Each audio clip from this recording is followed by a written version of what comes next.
Muy buenas tardes para todos y una feliz semana.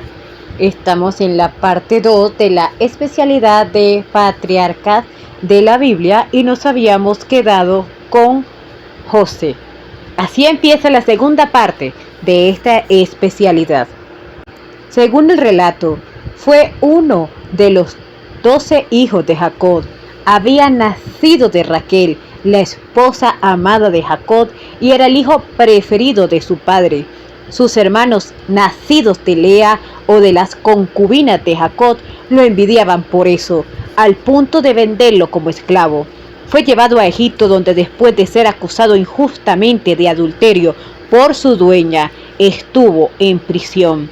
Al interpretar un sueño profético del faraón, fue liberado y elevado a la categoría de gobernador. En tiempos de hambruna salvó al pueblo egipcio e hizo entrar en el país a su familia, perdonó a sus hermanos y les otorgó parte de Gosén, donde se convertirían en el pueblo de Israel. José fue el 11º hijo de los 12 que tuvo Jacob. Su madre fue Raquel, quien el texto bíblico relata como la esposa más amada por Jacob. Por esta razón, Jacob, también llamado Israel, lo amaba más que a sus otros hijos, y eso produjo la envidia de sus hermanos. José tenía a su vez sueños en los que aparecía alzado por encima de estos y prediciendo lo que iba a suceder en el futuro. Por ser el favorito y quien Jacob quería que fuese su sucesor, el tercer patriarca hebreo le elaboró una túnica de colores que lo distinguía, hecho que enfureció aún más a sus hermanos, quienes buscaron entonces una ocasión para vengarse. Un día sus hermanos llevaron a sus animales a pastar en un lugar lejano a sus tiendas. Al pasar el tiempo y ver que no regresaban, Jacob envió a José a buscarlos y verificar que se encontraban bien. Sus hermanos, al ver desde lejos que venía José, planearon matarlo. Rubén, el mayor, intentó convencerlos de que no era buena idea, pero cuando José llegó, lo arrojaron a un pozo de agua vacío y lo tuvieron atrapado hasta decidir qué hacer con él. Al día siguiente, pasó por ese lugar una caravana de mercaderes ismaelitas que se dirigían a Egipto, y los hermanos de José lo vendieron como esclavo.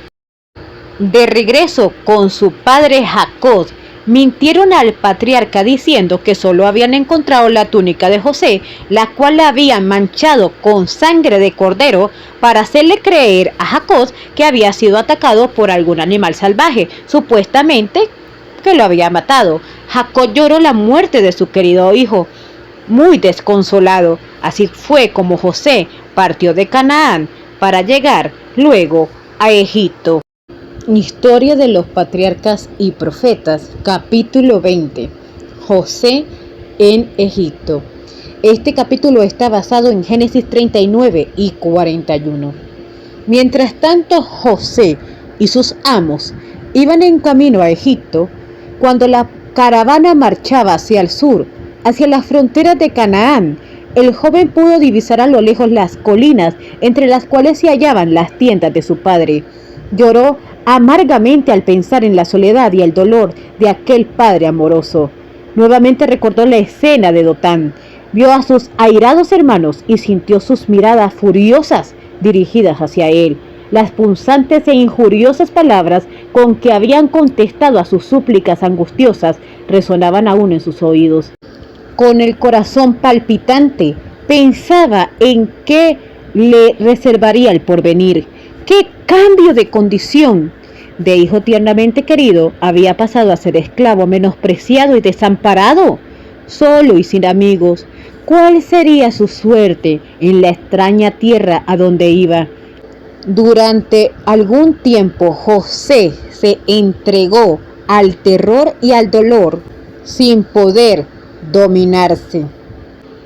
Pero en la providencia de Dios, aún esto había de ser una bendición para él. Aprendió en pocas horas lo que de otra manera le hubiera requerido muchos años. Por fuerte y tierno que hubiera sido el cariño de su padre, le había hecho daño por su parcialidad y complacencia.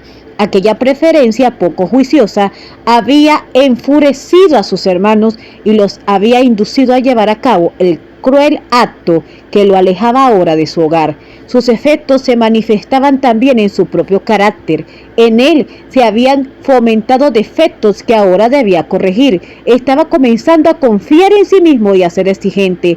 Acostumbrado al tierno cuidado de su padre, no se sintió preparado para afrontar las dificultades que surgían ante él en la amarga y desamparada vida de extranjero y esclavo. Entonces sus pensamientos se dirigieron al Dios de su padre. En su niñez se le había enseñado a amarle y temerle. A menudo en la tienda de su padre había escuchado la historia de la visión que Jacob había presenciado cuando huyó de su casa desterrado y fugitivo. Se le había hablado de las promesas que el Señor le hizo a Jacob y de cómo se había cumplido. Como en la hora de necesidad, los ángeles habían venido a instruirle, confortarle y protegerle, y había comprendido el amor manifestado por Dios al proveer un redentor para los hombres. Ahora todas estas lecciones preciosas se presentaron vivamente ante él. José creyó que el Dios de sus padres sería su Dios. Entonces allí mismo se entregó por completo al Señor y oró para pedir que el guardián de Israel estuviese con él en el país a donde iba desterrado. Su alma se conmovió y tomó la alta resolución de mostrarse fiel a Dios y de obrar en cualquier circunstancia como convenía a un súbdito del Rey de los cielos. Serviría al Señor con corazón íntegro, afrontaría con toda fortaleza las pruebas que le deparara su suerte y cumpliría todo deber con fidelidad. La experiencia de ese día fue el punto decisivo en la vida de José. Su terrible calamidad le transformó de un niño mimado que era en un hombre reflexivo, valiente y sereno. Al llegar a Egipto, José fue vendido a Potifar, jefe de la Guardia Real, a cuyo servicio permaneció durante 10 años. Allí estuvo expuesto a tentaciones extraordinarias. Estaba en medio de la idolatría, la adoración de dioses falsos. Estaba rodeada de toda la pompa de la realeza, sostenida por la riqueza y la cultura de la nación más altamente civilizada de aquel entonces. No obstante, José conservó su sencillez y fidelidad a Dios. Las escenas y la seducción del vicio le circundaban por todas partes, pero él permaneció como quien no veía ni oía. No permitió que sus pensamientos se detuvieran en asuntos prohibidos. El deseo de ganarse el favor de los egipcios no pudo inducirle a ocultar sus principios. Si hubiera tratado de hacer esto, habría sido vencido por la tentación, pero no se avergonzó de la religión de sus padres y no hizo ningún esfuerzo por esconder el hecho de que adoraba a Jehová. Jehová fue con José y fue varón prosperado, y vio su Señor que Jehová era con él y que todo lo que él hacía, Jehová lo hacía prosperar en su mano. La confianza de Potifar en José aumentaba diariamente y por fin le ascendió a mayordomo, con dominio completo sobre todas sus posesiones, y dejó todo lo que tenía en mano de José. Ni con él sabía de nada más que del pan que comía. Eso lo podemos encontrar en Génesis 39 al 40.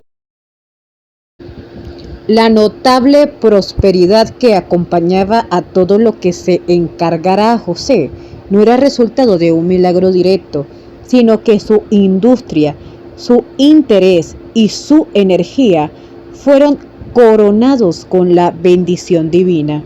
José atribuyó su éxito al favor de Dios y hasta su amo idólatra aceptó eso como el secreto de su sin igual prosperidad. Sin embargo, sin sus esfuerzos constantes y bien dirigidos, nunca habría podido alcanzar tal éxito. Dios fue glorificado por la fidelidad de su siervo. Era el propósito divino que por la pureza y la rectitud el creyente en Dios apareciera enmarcado contraste con los idólatras, para que así la luz de la gracia celestial brillase en medio de las tinieblas del paganismo. La dulzura y la fidelidad de José cautivaron el corazón del jefe de la Guardia Real, que llegó a considerarlo más como un hijo que como un esclavo. El joven entró en contacto con hombres de alta posición y de sabiduría y adquirió conocimiento de las ciencias, los idiomas y los negocios, educación necesaria para quien sería más tarde primer ministro de Egipto. Pero la fe e integridad de José habían de acrisolarse mediante pruebas de fuego. La esposa de su amo trató de seducir al joven a que violara la ley de Dios. Hasta entonces había permanecido sin mancharse con la maldad que abundaba en aquella tierra pagana, pero ¿cómo enfrentaría esta tentación tan repentina, tan fuerte, tan seductora? José sabía muy bien cuál sería el resultado de su resistencia. Por un lado había encubrimiento, favor y premios. Por el otro lado, desgracia, prisión y posiblemente la muerte. Toda su vida futura dependía de la decisión de ese momento. ¿Triunfarían los buenos principios? ¿Se mantendría fiel a Dios? Los ángeles presenciaban la escena con indecible ansiedad. La contestación de José revela el poder de los principios religiosos. No quiso traicionar la confianza de su amo terrenal y cualesquiera que fueran las circunstancias, sería fiel a su amo celestial. Bajo el ojo escudriñador de Dios y de los santos ángeles, muchos se toman libertades de las que no se harían culpables en presencia de sus semejantes. Pero José pensó primeramente en Dios. ¿Cómo pues haría yo este grande mal y pecaría contra Dios? Dijo él. Like para la continuación de la parte 2 de esta especialidad de patriarcas de la Biblia.